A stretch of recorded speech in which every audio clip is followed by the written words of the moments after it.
My name is Abram, and I'm an addict. In this session, we're going to talk about drugs, drugs paraphernalia, drug friends, and just getting rid of drug stashes in the home. Because there's times we stash things around the house we may forget. So one thing for sure, especially when you're getting involved in recovery, you're on the verge of stopping, you're willing, you make a decision to want to change your life. You want to get rid of these stashes and drug paraphernalia around the house, including the friends. So it is crucial to throw away any drugs you still have. Over time, you may have stashed drugs in many places, some you don't even remember. Your home, your car, and the places you go need to be as safe as you can make them. Keeping some meth, speed, or pot around or a few beers in the refrigerator to prove to yourself that you are not a problem or you're smarter than an addiction is a bad idea. You want to get rid of that stuff. You know what I'm saying? One thing's for sure, you're not smarter than addiction. Just don't even try it. It's a fight we need to give up. See, it's a difference between surrender and cease fighting. When I cease fighting, I just did that. I still got my weapon in my hand, but I got it down.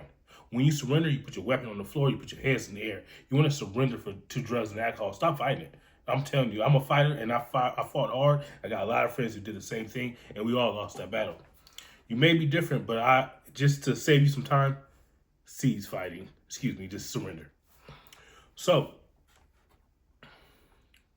drug paraphernalia are items used for or related to your drug use. Paraphernalia can trigger intense cravings. You can be sober about a month, you know what I'm saying, going through your drawer, boom, you see a pookie. Oh, shit. That's just set off a craving. It might be a little something in it. You start looking at the head of the pookie, like maybe I can scrape it. It's going to get bad, get real tricky right there. That's a slippery slope. So you get rid of that stuff before you even have to get into that type of situation. The memories related to these things are often still powerful enough to stimulate strong cravings. It is important to separate yourself from all paraphernalia as early in your recovery as possible. At recent research studied by the National Institute of Drug Abuse, using sophisticated brain imaging technology shows that the brain of recovering individuals who are use stimulants continue to register powerful electrochemical activity at the site of stimulant paraphernalia long after the last use of stimulants. Meaning, you haven't used meth in months, but you see some meth, and your mind just that dopamine already started to release. You start getting the bubbles. You gotta take shit. All that happens when just seeing it. Imagine how powerful that is. You just seen it. You haven't even told yourself you're just gonna use it yet, but your body is already adjusting to using it. So now at this point, my body is already adjusting to it. It's only for me just to grab it and indulge in it. So once again, you want to remove all that stuff from around you because that's how fast it can happen.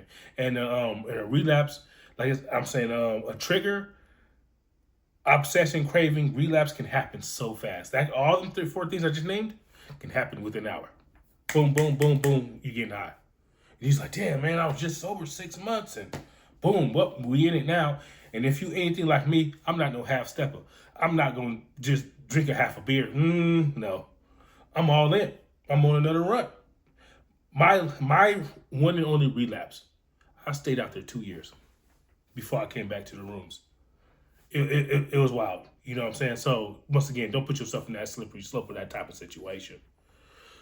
So these things include vials, pipes, straws, chemicals, lighter, torches, spoons, phone numbers, needles, syringes, drug using friends. Now, I hear this a lot, especially with my clients in treatment. My old friends. Let's really think about that word for a second. What's a friend? Okay, let's go to the basic sense. Somebody you can rely on. Somebody you have some type of connection with or something in common with. Well, you do have something in common with these ones. You both like doing drugs. But let's take drugs and alcohol out the equation. What do you have with that person? That's not your friend. That's probably somebody you just had a similar interest or y'all both wanted to get high, so y'all put your brains together and y'all got high. But once that's no longer there, you'll realize very quickly that you had nothing in common with this person. And this person might even be your friends. You might be actually sleeping next to this person. And I ain't telling nobody to break up with their partner. I'm not saying that. But it's very much possible, even with a family member. Oh, that's my blood. The only thing you have in common is getting high and getting drunk together. That's not no real friendship or family relationship. That is very unhealthy. We got to really think about that word friends each time we use it. But for the sake of time, we're going to use it in this study. So, friends and acquaintances who use drugs present an extreme risk. The risk is not related to who they are, whether they are close friends or casual acquaintances, or whether or not they support your recovery. If you can avoid these people, do so. I have a homeboy. He's no longer with us. He was still in the lifestyle. His kid's mother shot him in the head and left him on the side of the road. Terrible situation. He was in the lifestyle. She was too. Drugs involved. He ended up getting killed. Lost his life. Rest in peace to my. I don't want to put his name out there, but rest in peace to my friend. But what I want to say is, I remember I went over there. I was about a year sober. It's about a year sober. And I went over there to where I used to use, where I know he would be. And genuinely in me, I wanted just to see him and let him know that I was doing well, because towards the end of my run, he was somebody in my life who would curve me.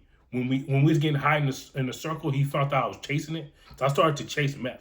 Alcohol is not just my part of my story. See, I identify as an alcoholic because I wake up and that's the first thing I did, and that's what I end with. But it was all type of drugs in my story. In this particular one, it was meth. So he was the first person to introduce it to me. And I know it's wild because you're like, damn, he the one that gave it to you for the first time? Yeah, he was. And at the end, when he saw that I was chasing it, see, he was one of the people that would smoke meth and go eat food. Eat a whole plate of food. Never. I don't know how. I don't know how he did. I don't want to eat anything for multiple days at a time. But I digress. So, towards the end, I'll be sitting right next to him, and he'll grab the pipe, and he'll skip me and pass it to the next person. I'll be like, bro, what are you doing? Bro, you chasing it, bro. And he'd get on me, right? So he always used to be like, Abram, I do that because you're different than us. I know you can be better than who we are. And when he started to tell me like that, it's hard to argue with him or feel bad like he treated me different. He's treating me different because I can be better. And look at me today, doing very well for myself as far as, my lifestyle and recovery. But nonetheless, though, I went over there to, let me revert back to the story. Whoop, whoop, whoop. I went over to his house, where he was staying and whatnot. Other people there, other tweakers, he's still doing drugs, whatever. And I walk in just talking to him, boom, and then he happy to see me. He holler at me, and then he's like, hey, bro, come holler at me, right? So I step outside, walking outside with him. And as we walk in, now that I think about it today, we was walking towards my car. But that's where he was walking. I'm following him. And he was like, yeah, bro, so what you doing over here? And I was like, oh, bro, I can't even see how you was doing. He said, bro, your phone don't work? I said, yeah, my phone works. He said, why you didn't call me? We keep walking towards the car. He's like, bro, really, what you doing over here? I was like, bro, I just wanted to see how you was doing. He said, man, look, if you want to see how I'm doing, call me. He said, bro, you know what's going on over here. He said, bro, you doing really well. Look at your nice new car. You look good. My eyes was clear. I had my weight on me. And at that point, I realized something. It wasn't, that was a genuine friend. He was a real friend. But he was like, bro, don't put yourself at risk coming over here because you know what we're doing. And at that point, I understood, never did that again. I told my life coach what I did. He was like, bro, you're a stupid. He called me a stupid MF. He said, bro, why would you put yourself in that position? But I did it. I walked through it so you don't put yourself in that position. If you're doing good, don't go over there. Call. If you genuinely think that's a friend, like I was mentioning about my friend, call them. Hey, bro, what's up, homegirl, whatever it is, and see how they're doing over the phone. And if that much you need to see each other, most likely you doing well, meet at a restaurant. Hey, man, I'll buy you some food, man. Come meet me at this restaurant. You know what I'm saying? Y'all can have a conversation. But more or less, don't go to the hood. Don't go to the trap house. Because if you walk into the trap house, who's going to walk in the trap house to get you? So if you expect to run into them, you need to be clear and direct. I'm not using it anymore. Nothing personal, but I can't be around you. It's not that I don't trust you. I don't trust me. Then immediately go. See, because sitting there having a conversation with somebody who's man, he probably sitting there noodle grooving. He alcoholic, so you can smell the drink on his breath. He got the pipe in his back pocket.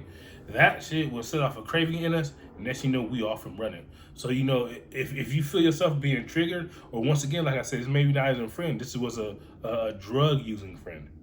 Get away from, hey, how you doing? My mother always told me to speak. So if I see somebody I'm walking out of a grocery store, and I see somebody I used to use with, of course, I'm gonna have a conversation with them for a moment. And I'm gonna keep it pushing.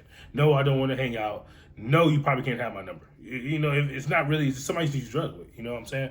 But I will give you some conversation. I'm not gonna curve you like that. But I digress. If someone unexpectedly shows up at your place, be clear and direct and do not invite them inside. Now, if you happen to live at the same spot, see, I didn't have this problem because when I went all the way down to the bottom before I went to treatment, I lost all that. The spot was gone, the family was gone, and let me be clear, I didn't just leave. My kid's mother kicked me out. It wasn't no, hey, hang around and I'm out of here, I'm tired of this. No. Abram, you need to go. You're too much. So it was nobody around. So when I was in treatment, it was like nobody knew where I lived when I did get back. When I got my life back together. Also, side note, stop saying getting your shit together, because if you get your shit together, all you guys are pile of shit. Think about that. But I got my life together. You know what I'm saying? So today in my home,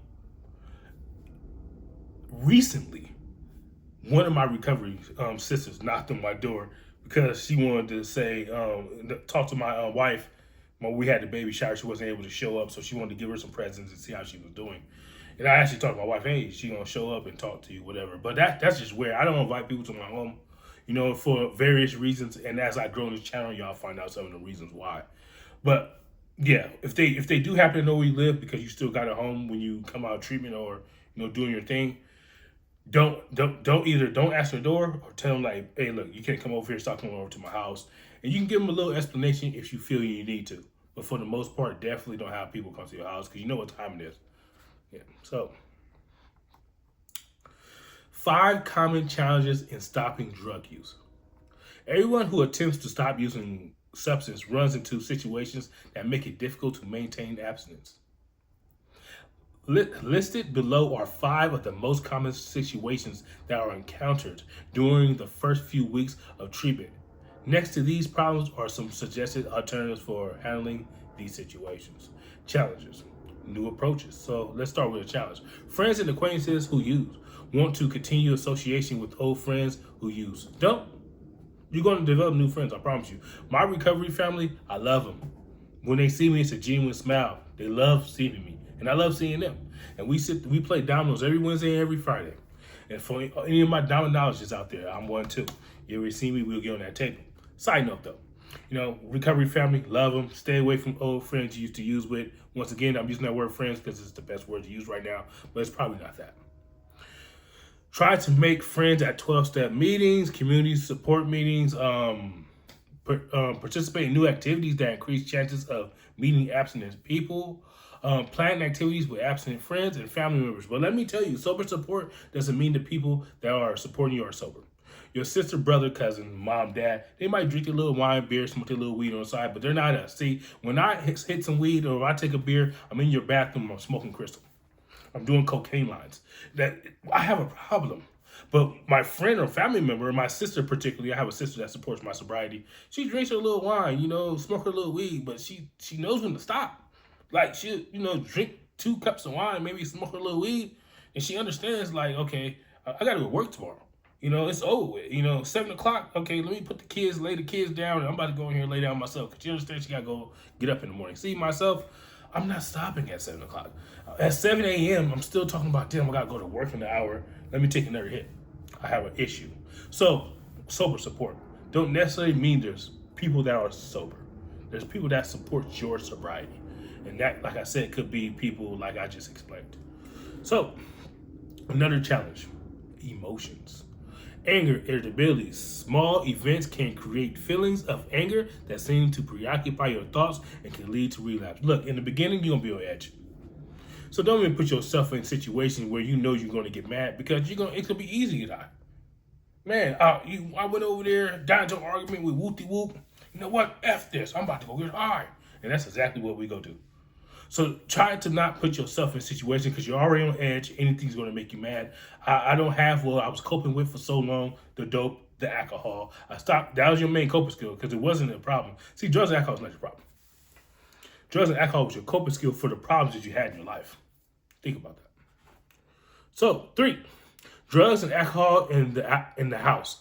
You have decided to stop using, but others in your house may still be using. If you live with somebody who are still getting high, you go to sober living. Find a sober living. Find some type of shelter. You better get out of there because I promise you, it's gonna be almost impossible.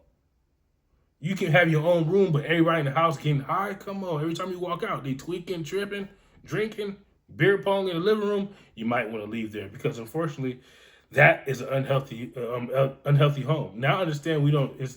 I live in America.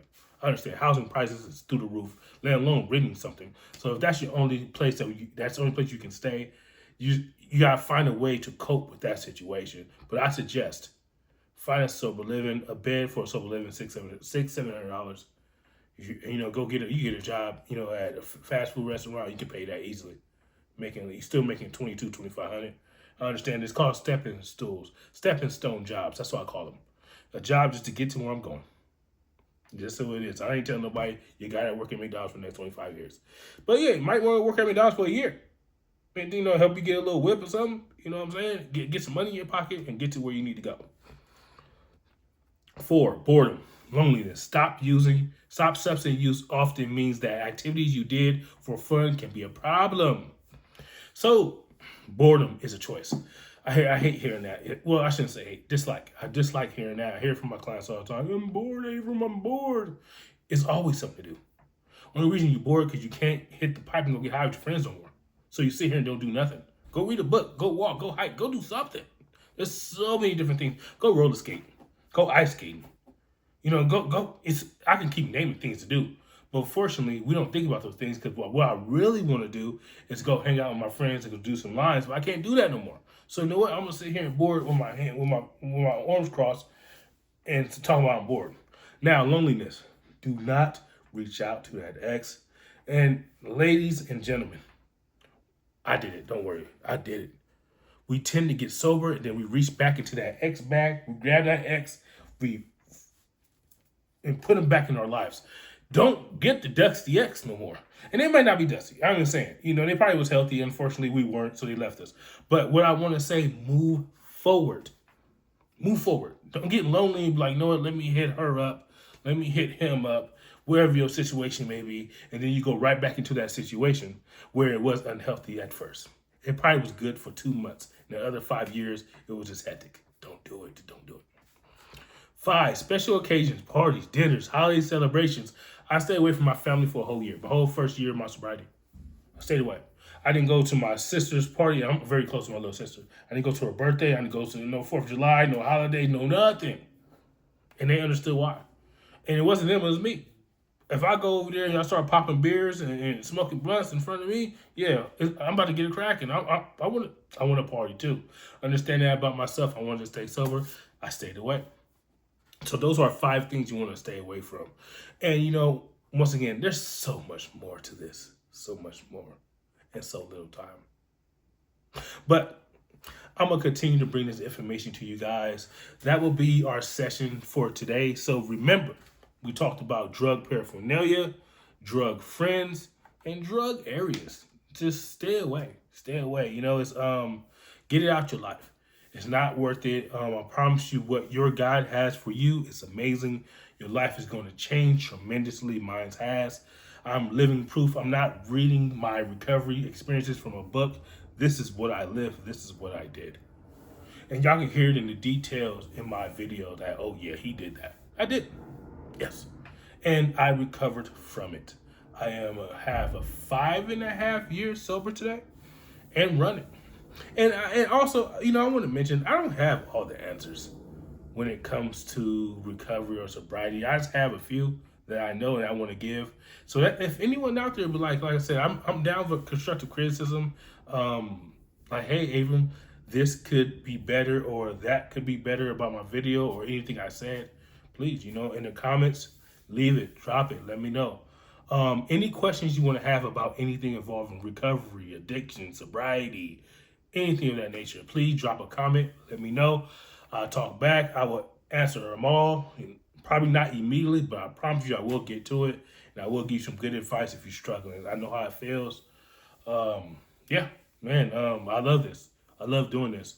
My reasoning for wanting to make this channel was because I know I can touch more people.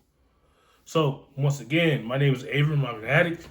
Like, comment, share to family members. Those friends that are still using, share. Send it to their phone. Hey, man, check bro out. He on to something. You know, and I want to help as much people as possible. And thank you for listening.